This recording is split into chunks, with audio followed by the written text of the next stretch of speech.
अगर ये आर्य नहीं थे तो कौन थे ये लोग? अनार्य मतलब प्रथम भारतीयों और हड़प्पाइयों का सम्मिश्रण। इससे तो स्पष्ट है कि बौद्ध धर्म और जैन धर्म का संबंध हड़प्पा संस्कृति से है।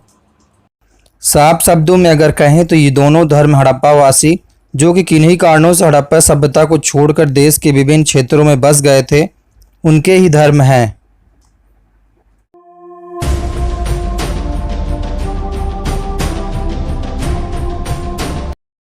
लुजान विश्वविद्यालय के संस्कृत और भारतीय अध्ययन के एमेरिटस प्रोफेसर योहानस ब्रोकहस्ट द्वारा लिखित पुस्तक ग्रेटर मगध में कहा गया है, व्याकरण पतंजलि ईसा पूर्व 150 के आसपास लिखी गई अपनी टीका महाभाष्य में एक दिलचस्प सवाल पूछते हैं और फिर खुद ही उसका जवाब देते हैं।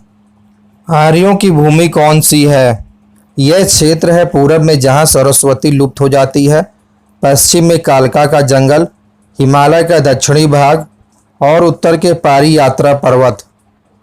कालका जंगल को पारंपरिक तौर पर गंगा और यमुना के संगम के निकट माना जाता है और पारी यात्रा पर्वत विंध्याचल पर्वत है, क्योंकि बहुत से दूसरे दस्तावेज आर्यावर्त का उल्लेख गंगा और यमुना के बीच की भूमि के रूप में करते हैं।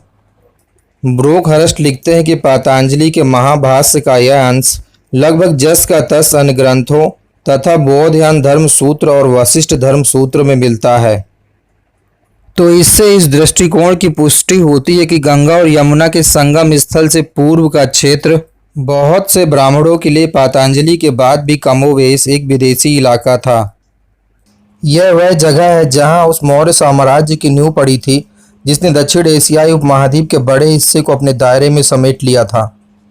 अगर हमारे स्रोतों पर विश्वास किया जा सके तो इस साम्राज्य का कोई भी शासक ब्राह्मणों या उनके विचारों में रुचि नहीं रखता था। मगध के आरंभिक नरेशों श्रेणिका, बिंबिसार और अजातशत्रु को बौद्ध तथा जैन दोनों अपने धर्म का मानते थे।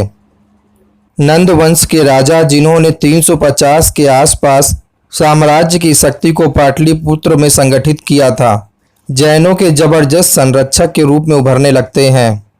चंद्रगुप्त मौर्य ने नंदों को उखाड़ फेंका था। उसकी दिलचस्पी भी ब्राह्मणों में उनसे ज़्यादा नहीं थी जिनकी जगह उसने ली थी। उसके बेटे बिंदुसार ने खास तौर से आजीविकों को संरक्षण दिया था जो ब्राह्मणवादी नहीं थे। उसके बेटे अशोक की रुचि बौद्ध धर्म में थी और उसके तुरंत बाद के उत्तराधिकारियों की दिलचस्पी आजीवक धर्म और जैन धर्म में थी। अगर ये आर्य नहीं थे तो कौन थे ये लोग? अनार्य मतलब प्रथम भारतीयों और हड़प्पाइयों का सम्मिश्रण।